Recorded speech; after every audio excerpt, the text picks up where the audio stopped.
Hi, welcome to the ESL Breakroom, and this is our first filmed episode. And we're here today with Maxine Kinzett, who That's me. yes, a longtime trainer with business class, and we've asked her here today because Maxine has a flair for the theatrical, and we know she is great at bringing her lessons to life with games. So for two reasons, games are interesting for us. Games in the classroom were always great, but online we then had to find a way to make things more alive. Yeah. And so Maxine is going to talk with us today about how she's handled both in person and taking the transition to online, and now that we're going back in person, how things are working out for her. She's going to share some ideas with her games. So welcome. Thank you so much for coming. That's all right. My pleasure. It's nice to talk about it. So do you want to know how I began, the idea I got? And all right, to hear your Well, I found in my early years as a trainer that a lot of the learners are really afraid to speak. They're shy, they're reserved, they're scared, and it's very difficult to get them going, so to speak. So I tried several methods with little success, and then one day I decided to play some games. I think it just came to me. Let's do it this way. And I started with a very, very simple one. Who am I? Okay, so here you go. I have lots of little cards with lots of pictures of Disney characters, famous people, whatever. So they take a card and then they have to ask each other to find out who they are. So very simple questions and whatever. So you do like yes, no questions? Yes, no questions, rules, etc. So that I realised that worked quite well. So I thought, well, I have to develop this. Spend weekends sticking pictures on little bits of paper. But it was worth it, it really was. Yeah. So that worked very well. That works with low levels. Then you have low levels. Low levels. But then you have realised you have to adapt to different levels. So that game was okay as an introduction, but I needed to find something with a bit more meat in it so that they could like get into it. So we decided to do crosswords. Do you like crosswords? Yeah. Sometimes some people mix it up. Yeah. When you say crosswords, oh no, I hate crosswords. That's what you do on the beach in the summer. And I'm like, no, we do it this way. So just to show you, this is a crossword. We have two halves. Not separate. One half, the other half. I take a half and I give them the other half. If it's a group, you give a half to each group, split them into, two little groups. What they have to do, so for example, for a cross, what is it? So if you had this page, you would have to explain the word, give me details, give me clues, but don't tell me the word. Oh, fun. Yeah. So you're guessing and you have the tips of how many letters, but you're still working on all your vocabulary. Exactly. And if they get stuck, they have to see how they can split up the word, change it, give clues, half of it or whatever. So it makes them work a bit. Fun. And they do like it. It does work. But I have lots actually. I have from low levels up into high levels, marketing, finance, stuff like that. So one for everybody. Fantastic. Have you developed those? Have you found a resource for those? No, I didn't actually. These were over the years I accumulated them and friends gave them to me or whatever. But there are lots of books on the market, but they're not quite the way they're literally typical crossword. You have to fill it in and everything. But this is my way to make them do the work. So you find ones that are pre-made, separated, or you could, if you had the time, who has the time, but if you had the time, I separate tried once. it out. It's difficult. It's very difficult making up crosswords, but I have enough, I think, so. Sure. So then I thought, this is very good. This is helping them. What else can we do? There's a very good English bookshop. I'll do a bit of promotion here. We are in the Paris region, right? Yeah. Rue de Rivoli, next to Concord. Fabulous shop. Upstairs they have an English section and they have lots of little things like this.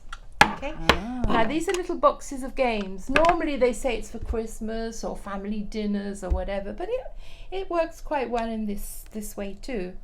So when I was doing face-to-face, it was okay. I just like go to the lesson with my little box, and then distribute it, take a card, do what you have to on the card. But then, of course, COVID changed everything. Yeah.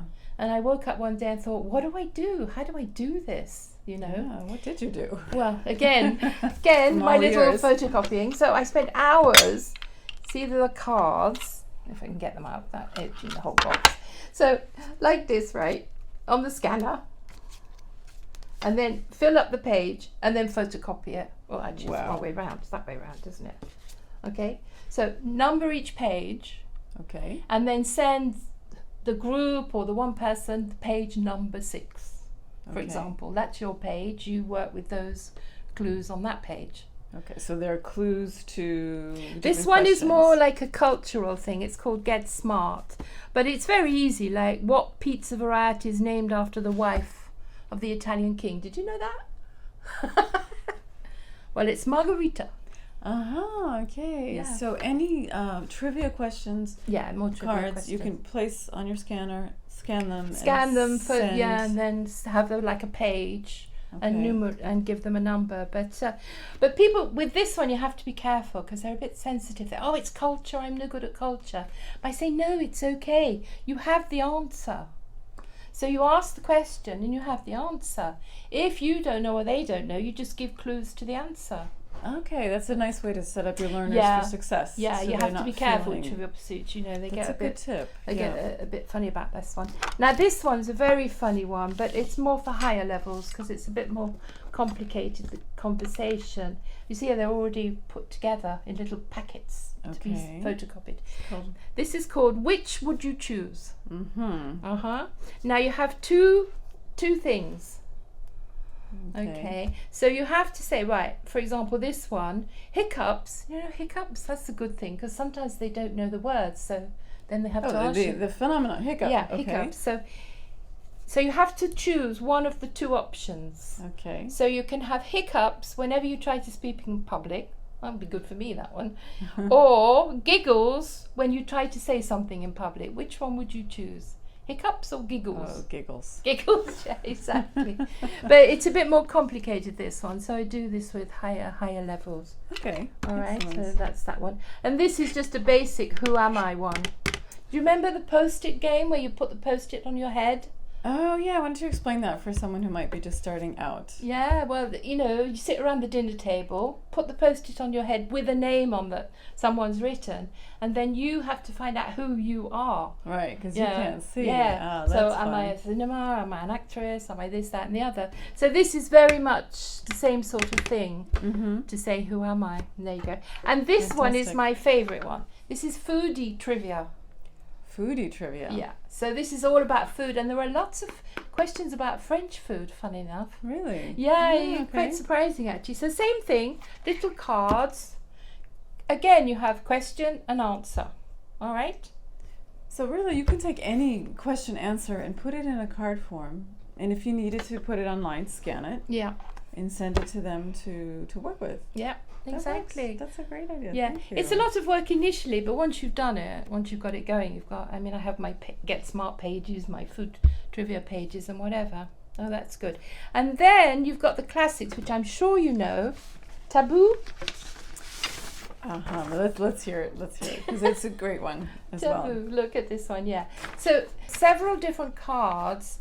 On each card, you have a word in colour at the top of the thing here, and then underneath the word, you have 5 other words. Now, the way you play normally is you're supposed to find this word without saying these words, which I found it a bit complicated and hard for learners. Well, it didn't really help them, did it? So I changed the rules. I say to them now, you have to find these 5 words linked to this word.